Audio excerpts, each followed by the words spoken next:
Welcome back to the deep dive. We are back at it again, pulling apart the most complex, interesting, and honestly sometimes downright controversial ideas from the reading stack you probably just don't have time for. There's always a lot to get through. There is. And before we get into today's material, and I'm going to be completely upfront with you, this one is heavy. I do have a quick request.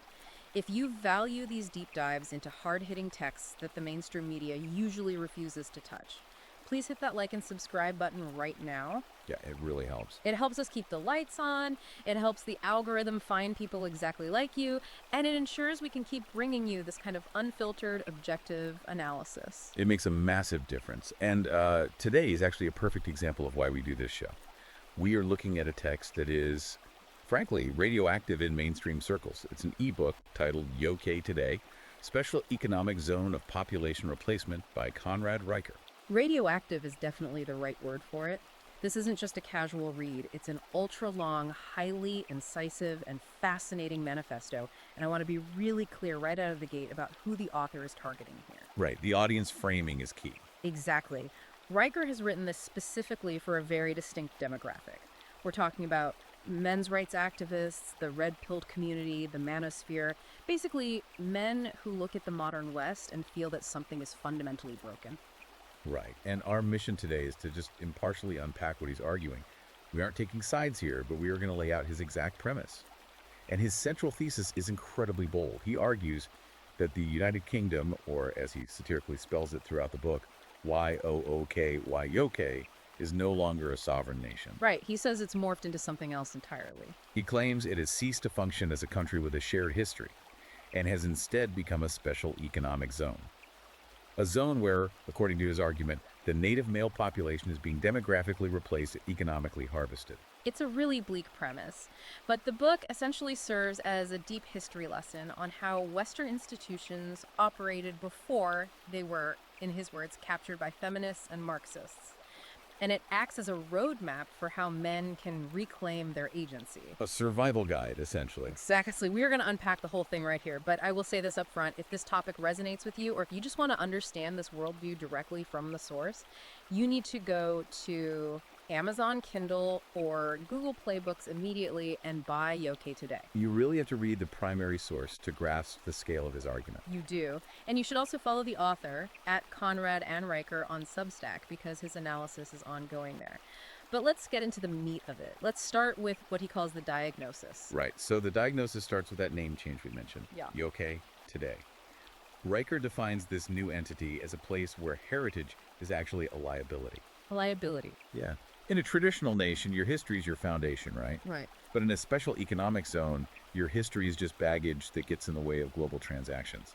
He argues that the primary export of this new zone is the dignity of the native man. And he illustrates this early on with a really visceral concept he calls the axiom of dispossession. He uses the story of Tommy to ground this. Right, Tommy the Royal Engineer. It's a narrative that anchors the theory. So Tommy returns from serving in Helmand Province. He's fought for his country, taken shrapnel in the leg, and he comes back expecting that the social contract is intact. He expects the tribe to look after him because he sacrificed for the tribe. Exactly. But the book claims that's not what happens. He walks into a council housing office and realizes he is entirely at the back of the queue. He watches as new arrivals, people who Riker points out have never contributed to the national plot, are prioritized ahead of him. So the citizen becomes a second-class entity compared to the client of the state. That's Riker's exact argument. That betrayal is the core emotional hook. And he explains this structural shift through what he terms the gynocentric hegemony. Gynocentric hegemony. That's a mouthful. Let's break down what he means by that. It sounds super academic, but it's pretty straightforward in practice. Riker argues we have shifted from a patriarchy to a bureaucratic matriarchy. Okay, meaning what, exactly? Well, under traditional patriarchy, you generally had male rule and male provision. Men held the authority, but they also bore the burden of providing and protecting. Under this new bureaucratic matriarchy, he argues it's female rule, or at least female-centric policy, but it still relies entirely on male provision. So the state steps in to act as the provider. Yes, the state becomes the husband, it confiscates male resources through taxation, and redistributes them to women and a state-dependent population. Meaning men are still paying the bills, they just don't have any authority or respect in the system anymore. Precisely. And Riker uses a syllogism of existence to argue why this is ultimately fatal to a society. I do love when these texts use hard logic structures. Walk us through his syllogism. Okay, so the major premise is that civilizations must reproduce their values and their people to survive. That's just a biological and historical baseline. Makes sense. If you don't have kids and teach them your culture, the culture dies. Right. Then the minor premise. He argues that current Western institutions actively discourage native reproduction through insane costs of living, feminist ideology, and so on, while simultaneously demonizing masculine values like stoicism and honor. Then the conclusion to the syllogism. The conclusion is that the system is functioning exactly as designed, and it's designed to destroy Western civilization. He argues this isn't an accident, it's the operating system working perfectly. That is a staggering claim. But to run a system like that, you need massive amounts of capital. And this brings us to segment 2, where Riker dives into the economics of this replacement. He calls it the net taxpayer argument. This is where the book gets heavily into statistical claims. Riker asserts that the yokai is fundamentally a mechanism for wealth transfer. He cites data suggesting that men pay approximately 75% of all income taxes. 75%. That's a massive share. It is. But he notes they only receive about 40% of government benefits. And on the flip side, he claims women pay only about 25% of income taxes, but consume 60% of the benefits.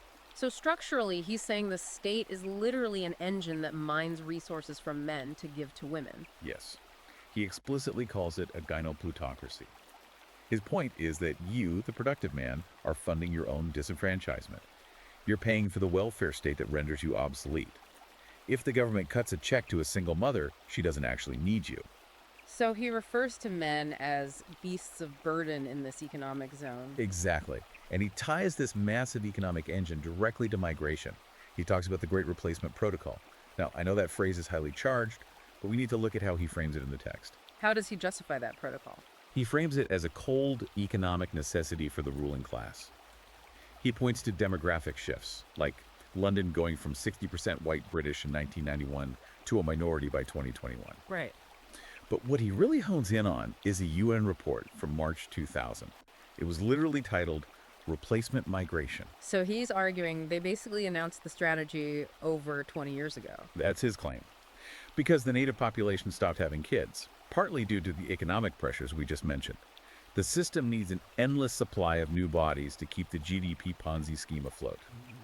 He actually compares this directly to the fall of Rome. Ah, the barbarian mercenaries. Yes, Rome stopped training its own citizens to fight. They lost their martial spirit, so they hired imported labor to do the hard work.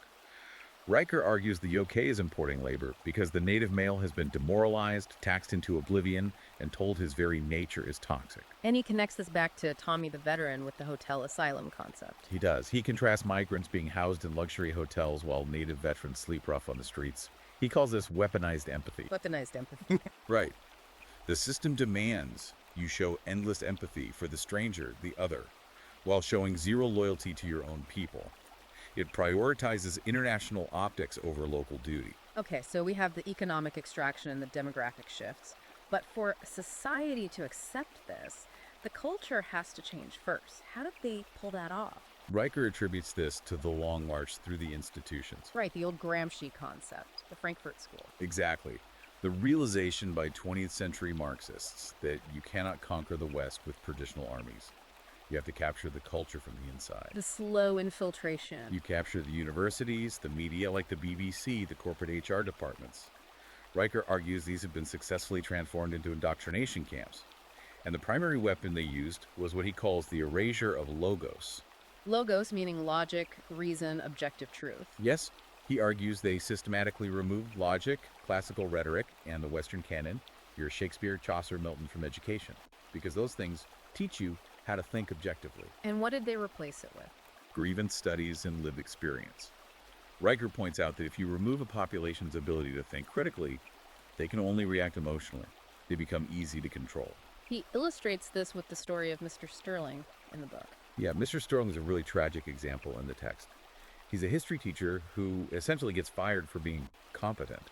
He refused to teach the approved narrative of shame, the idea that the British Empire was exclusively evil. He tried to teach objective history. Right, he taught context and balance. But in a system built on grievance, Riker argues that objective truth is treated as a hate crime. So Sterling was purged. And the people doing the purging are usually in human resources. Riker has a very specific term for HR, doesn't he? He calls them the Gnostic KGB, or the New Inquisition. He asserts that modern HR departments act as ideological filters, specifically designed to screen out high testosterone, independent-minded men. Because those men question things. Exactly. The system wants compliance, not excellence, which leads into what he calls the epistemology of the void. This is his critique of modern gender ideology. He sees that as the final breaking point for truth. Right? Yes, the ultimate rejection of the law of identity, the idea that A is A. He argues that if a society is forced to agree that biological reality doesn't exist, that a man isn't a man, then truth becomes entirely subjective. He points to the medical establishment for this. He does. He uses the Cass Review and the scandal surrounding the closing of the Tavistock Clinic as proof that even medicine was captured by ideology, sacrificing children to political correctness. It's a full-spectrum institutional capture, but Riker also gets deeply into the personal sphere, the dating market. He calls this sexual market decoupling. And this is where the book really speaks directly to the manosphere and red pill audiences. Riker pulls in that infamous OkCupid data set. Oh, the attractiveness rating. Yes, the data showing that women on the platform rated roughly 80% of men as below average in attractiveness. Which is mathematically impossible on a normal distribution curve. Completely illogical. But Riker argues that in a gynocentric system, hypergamy, the female instinct to marry up, goes into absolute overdrive. He uses the term cock carousel to describe this dynamic. Explain how that works in his model. Because the state acts as the ultimate safety net, providing housing and child support, women no longer need an average beta male provider for survival. They can bypass the middle of the pack entirely. Exactly. They can share the top tier of alpha males without needing commitment because the state underwrites the risk. And where does that leave the other 80% of men? Isolated. Riker posits this is the root of the massive male loneliness epidemic and the incel phenomenon. He says it's a rigged market where the traditional social technologies that enforce monogamy have been intentionally dismantled. And even if you do navigate that market and get married, he argues the legal system is waiting for you if things go wrong, the matriarchal legal apparatus. This is a really dark section of the book. He highlights the story of Steve Bedzer, a father who was completely denied access to his children, even after passing lie detector tests regarding the allegations made against him. Riker uses that to argue that due process is basically dead for men in family court. He says the default position is believe all women, which strips men of legal presumption of innocence. He also cites sentencing disparities. What are the numbers there? He claims data shows men receive 60% longer prison sentences than women for committing the exact same crimes. The system, he argues, views male life as inherently disposable, while female life has intrinsic value. And this ties into a really intense framing he uses around abortion, doesn't it? The sacrament of slaughter. Yes, that's a key part of his legal and moral critique. He calls it the sacrament of slaughter. Riker frames abortion not as a healthcare issue, but as an accessory of demographic suicide. He argues the state protects this fiercely because it further decouples sex from family formation, reinforcing the state's power over the individual. Okay, we've covered the diagnosis, the economics, the institutions, and the dating market. It's an incredibly heavy picture. But the book isn't just a list of grievances. Segment 5 is all about the roadmap out, the solution. Right, and he calls this the reinstatement of arete. Arete, the ancient Greek concept. Yes, meaning excellence, virtue, the fulfillment of your highest potential. Riker urges men to stop playing a rigged game. And the very first step he outlines is purely psychological. You have to reject the narrative of shame. Meaning you stop apologizing for everything. Completely. You stop apologizing for male privilege. You stop apologizing for the British Empire. You stop apologizing for your biology. He argues that shame is the primary collar the system uses to keep you compliant. If you refuse to feel ashamed, they lose their leverage. Okay, but you still have to exist in the world. He suggests building parallel systems of sovereignty because he doesn't think voting is going to fix this, does he?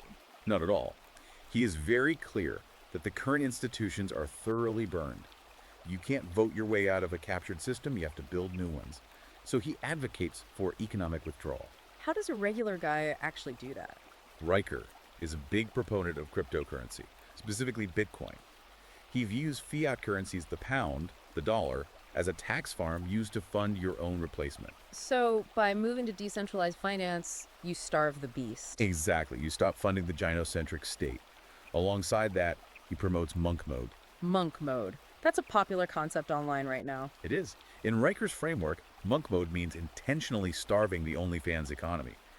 He views modern porn and digital simping as weaponized dopamine addictions designed to keep men docile and weak, Reclaiming your focus. reclaiming your biological vitality and your resources. You stop giving your attention to false intimacy and channel it into real-world competence. Well, you can't survive completely alone. He talks about forming Dunbar tribes. Right, based on Dunbar's number, the anthropological theory that humans can only maintain about 150 stable relationships. So, keeping your circle tight? Tight, capable, and bound by oaths. Riker envisions these tribes as mutual defense networks. His premise is that since the state police won't protect you or might actively target you, you need a localized brotherhood that has your back. A modern band of brothers. And what about families? What about the next generation? He pushes hard for alternative education. He basically says, pull your sons out of state schools immediately, homeschool them, or form what he calls logic clubs, much like the fire teacher Mr. Sterling tries to do in the book. You have to inoculate young men against state indoctrination. And all of these parallel structures are meant to build towards his ultimate vision, which he calls the New Jerusalem. Yes, a techno-meritocracy, a manosphere Jerusalem built entirely on logic, stoicism, and biological reality. It sounds a bit like accelerationism. He calls it accelerationism light. He isn't telling people to go out and burn the system down. He's saying, let it burn itself down. Because a system that consumes more than it produces, that actively attacks its own foundations, is mathematically unsustainable. It will collapse under its own weight. Exactly. So the goal of the Dunbar tribes and the New Jerusalem is to build a lifeboat, so that when the Yookay finally sinks, there are capable men ready to rebuild from the ashes. Which brings us to the final and perhaps most provocative thought in the book, the Great Refusal. The Great Refusal is the ultimate power move for Riker.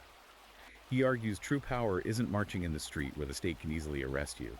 True power is the total withdrawal of consent. It's walking away. You withdraw your labor, your taxes where legally possible, your attention, and your validation. You turn your back on the decaying system and you face your brothers. It is a radical, comprehensive, and frankly mind-bending strategy.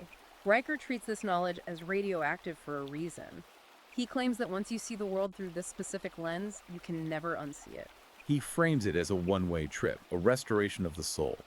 For the men out there who feel lost, who feel like they're just beasts of burden in a system that hates them, this book is an attempt to hand them their dignity back. And that is exactly why we brought this to a deep dive today. Look, we can only scratch the surface of a text like this in an audio format. If you want the full manual, the historical deep dives, the raw data, the complete roadmap we just discussed, you need to go read the primary source material yourself. You absolutely do. Go to Amazon Kindle or Google Play Books right now, search for Yookay Today, Special Economic Zone of Population Replacement, and buy it. Consider it purchasing the manual for the coming age. And as we mentioned, this is an ongoing dialogue. Riker is highly active on Substack at Conrad in Riker. Go follow him there to see how he applies this framework to breaking news and current events. That brings us to the end of this deep dive. Look, if this discussion opened your eyes, or even if it just forced you to ask some really difficult questions about the society you live in, do us a favor. Hit that like button, subscribe to the channel, and share this with a friend who needs to hear it. It helps the algorithm, and it helps us keep bringing you the truth. Thanks for listening, and we will see you next time.